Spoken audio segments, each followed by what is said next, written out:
Not only must the United States collapse its economy and its money, but in addition, Israel has to wage a big war, which even non-Muslim political analysts are now anticipating. A big war. Even Jews now within Israel, I'm getting emails, even Jews within Israel, Jewish academics who are up in opposition to the Sharon government, they are now understanding that there's something big about to happen. And they're warning the world about it. Of course, it's too late now. Israel has to wage this big war, which is already planned long ago.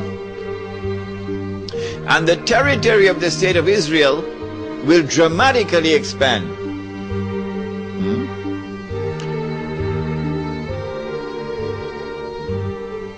And the Palestinian problem will be solved because they'll be exported out.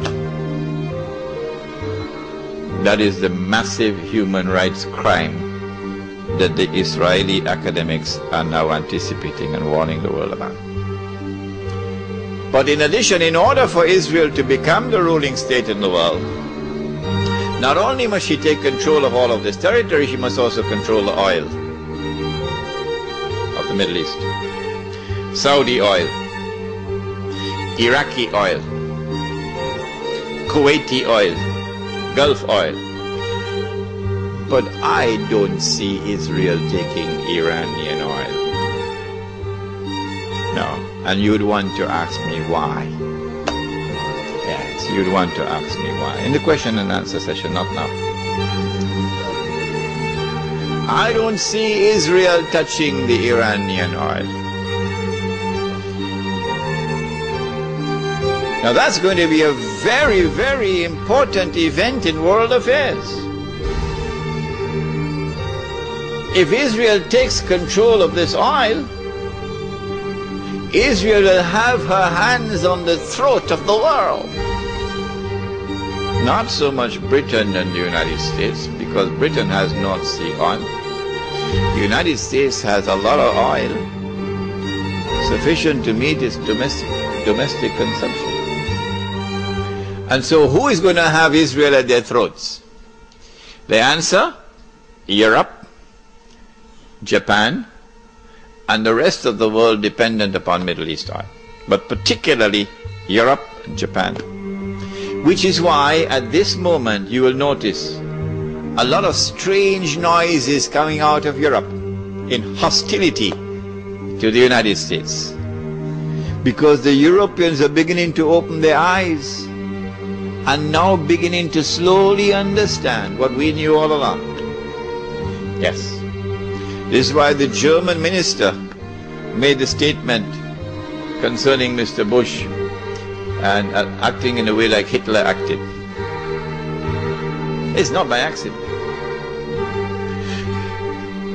But Israel has a PhD in deception, because it's Dajjal at the back of this, the mastermind. And Israel would not want to wage a big war and appear to the world naked, clearly as an aggressor. No, that's not deception. Israel has to wage her big war and make it appear as though she was only defending herself. The only Muslim I know of who has had the capacity to be able to penetrate the deception that has been going on all these years, the only one I know of was a man who never went to Al-Azhar University.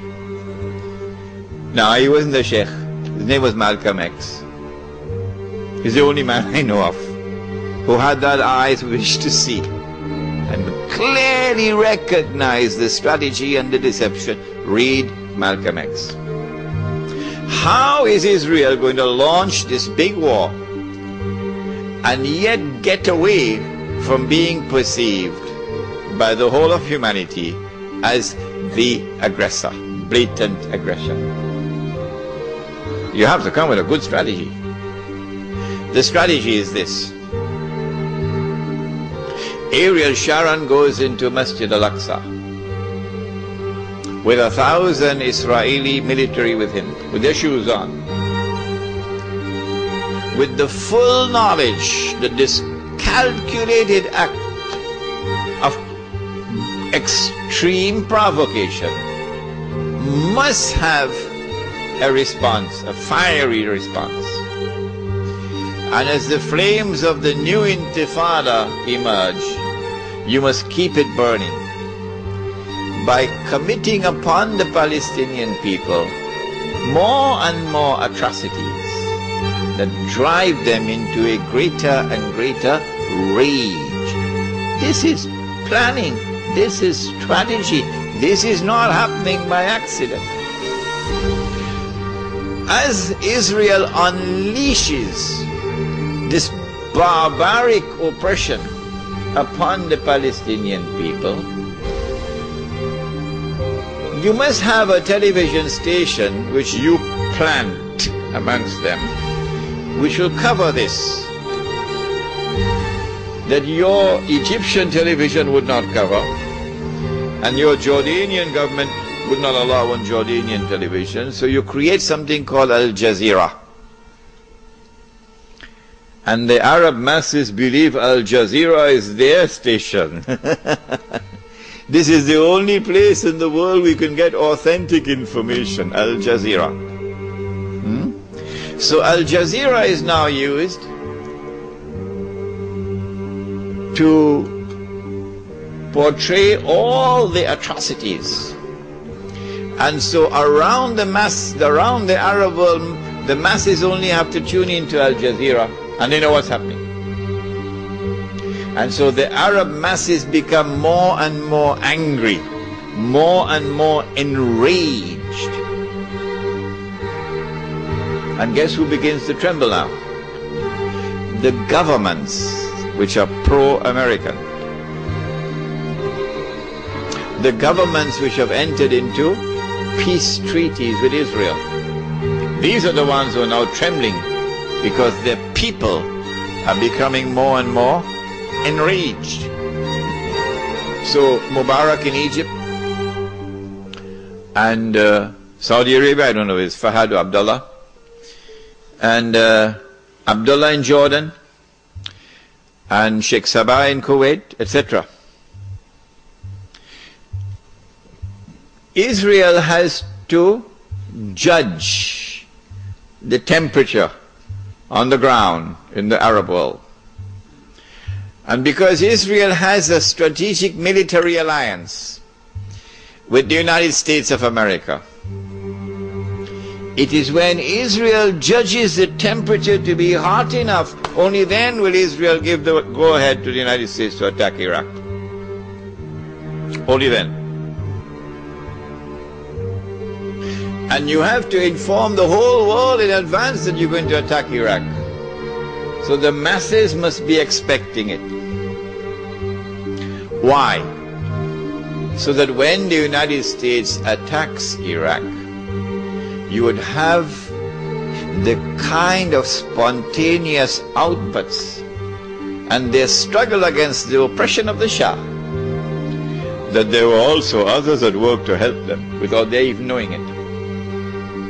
So they have finessed this methodology of how to bring the masses out onto the streets.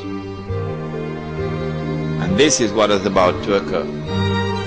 As the masses go out onto the streets, the ones who are going to be targeted are the pro-American regimes in the Arab world. The objective? To get one or more of these regimes to fall through massive demonstrations, anti-American and anti-Israeli demonstrations. Which one is likely to fall first? Let me stop.